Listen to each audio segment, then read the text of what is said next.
I de seneste 100 år er jorden steget med 0,7 grader, og det er drivhuseffekten skyld i, fordi dens gasser lukker alt varme ind og lukker ikke noget ud. Det er derfor størstedelen af den globale opvarmning er kommet af drivhusgasser. Den globale opvarmning kan betyde, at vejret ændrer sig og bliver kraftigere. Ved den globale opvarmning kommer der flere større kraftige regnskyl, eller flere hedebølger og muligvis også flere storme, og i værste tilfælde orkaner. I områder, hvor der er regntid, kan regnen komme på andre tidspunkter på året, hvor de ikke burde komme. Andre steder kan der være tørke i visse perioder i længere tid, og den gør alle verdens ørkenområder større. Det er især lande i Asien, Afrika og Sydamerika, der bliver hårdest ramt af klimaforandringer. Den globale opvarmning får verdens mange isområder og gletsjere til at smelte på f.eks. Antarktis og Nordpolen. Det betyder, at vandstanden i havene vil stige rigtig meget.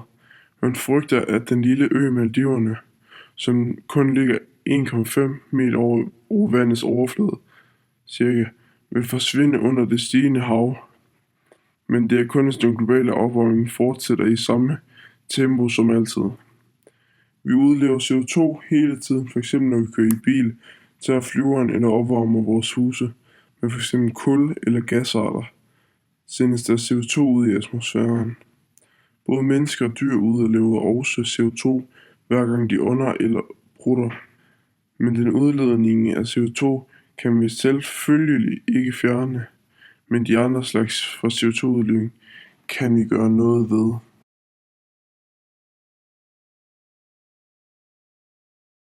2020-aftalen blev i 2008 indført af EU. Denne aftale indebærer, at EU skal reducere CO2-udslippet med 20%, og samtidig skal 20% af al energi komme fra vedvarende energikilder, altså solceller eller vindmøller. Aftalen er bindende for alle medlemslande, og målene skal helst være opnået inden 2020.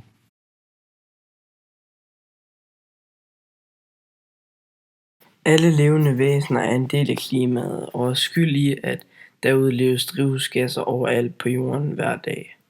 Derfor har vi brug for en løsning til problemet. Der er mange slags tiltag, der kan hjælpe os med at formindske klimaforandringerne. Som en del af samfundet kan man fx skifte flere af de fossile brændstoffer ud med vedvarende energi, som fx vindmøller eller solceller. Det er ikke kun politikerne, der har et ansvar for at få det til at ske. Det har vi alle sammen, og ved at ændre holdning og adfærd, kan vi alle være med til at formindske udviklingen. Man kan både sige, at Danmark har en lille og stor indsats eller påvirkning på klimaforandringer, da vi er et meget lille land med kun 6 millioner indbyggere og dermed ikke udslipper særlig meget CO2, hvis du ser det fra hele verdens perspektiv. Men Danmark kan være med til at påvirke økonomisk, da Danmark er et rigt land i forhold til rigtig mange andre lande rundt omkring i verden. Danmark skal også hjælpe gennem EU. De store lande og de rige i-lande bærer et stort ansvar for klimaforandringerne. Det vil sige, at Kina og USA bærer de to største ansvar. Kina gør det, fordi de er en befolkning på over 1 milliard, og derfor udlever en masse CO2. Og USA bærer et stort ansvar grundet en stor befolkning og et meget veludviklet land. I-lande har generelt udsluppet mere CO2 i forhold til U-lande gennem tiden. Derfor har USA et kæmpe stort ansvar. USA og Kina har også et ansvar i det med, at de er nogle af de største lande, som skal gå forrest og vise de andre lande, hvordan man skal spare på CO2. Men alle lande kigger lidt mere på andre lande, og for at se, hvor meget de andre lande sparer på CO2'en og tager ansvar for klimaforandringerne. Det gør alle lande, fordi det er uretfærdigt, hvis et land som Kina brugte en masse penge på klimaforandringer og skærer ned på CO2, mens USA bare åbnede en masse kulkraftværker og udslap endnu mere CO2, end de allerede gør i forvejen, for at tjene en masse penge. Derfor har klimaforandringerne en stor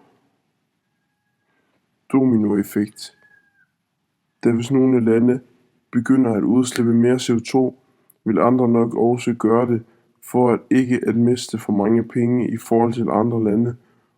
Og det samme vil gælde, hvis flere lande begyndte at bruge mange penge på at formindske CO2-udslippet. Så vil endnu flere lande nok følge trop.